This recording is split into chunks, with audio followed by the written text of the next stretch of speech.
Bonjour à vous. Alors un petit point sur le SMT10.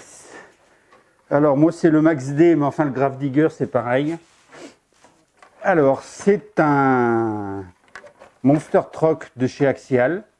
Alors je vais vous expliquer pourquoi. Il faut surtout pas le mettre en brushless. Voilà, c'est simple. En fait, tout le système de transmission est prévu pour du brushed, c'est-à-dire qui tourne entre vitesse faible et vitesse moyenne, avec un moteur de taille relativement petite. Donc si vous mettez en brushless, en fait, il faut changer diff avant, diff arrière et les pignons d'attaque ici. Sans parler alors je sais pas comment ils appellent ça, c'est un truc copyrighté, c'est les arbres de transmission qui sont entièrement en plastique. Autrement dit, si vous mettez en brushless, avec la taille des pneus, avec les engrenages et tout, vous allez avoir les engrenages qui vont se bouffer et vous risquez ici d'avoir la transmission qui va sauter. Donc c'est pas du tout prévu pour ça, à moins d'investir 200 ou 300 euros dans toutes les pièces qu'il faut changer. Et je vais vous montrer autre chose. Alors,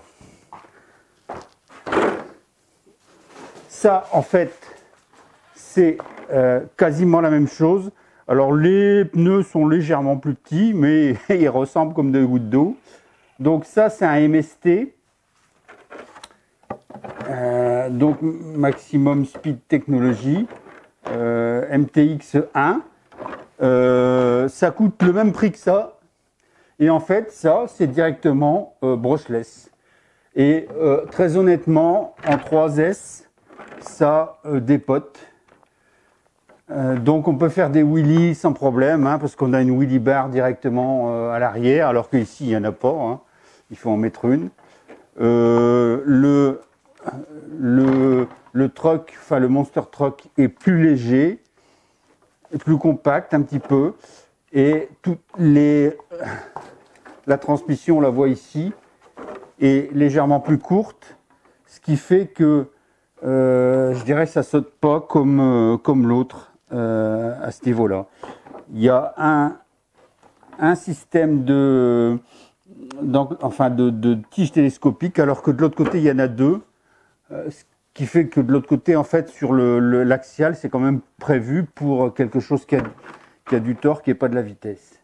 Voilà. Là, les engrenages sont prévus pour du brushless. Il n'y a aucun problème là-dessus. Donc, ça, aucun intérêt à le mettre en brushless. Si on veut du brushless, on prend celui-là. Alors moi, ce que je vais faire, celui-là, en fait, le pont avant, le pont arrière sont libres. J'ai prévu de bloquer les deux ponts avant-arrière pour en faire un crawler, en sachant que l'empattement et le débattement de suspension en font vraiment quelque chose qui peut faire un bon crawler.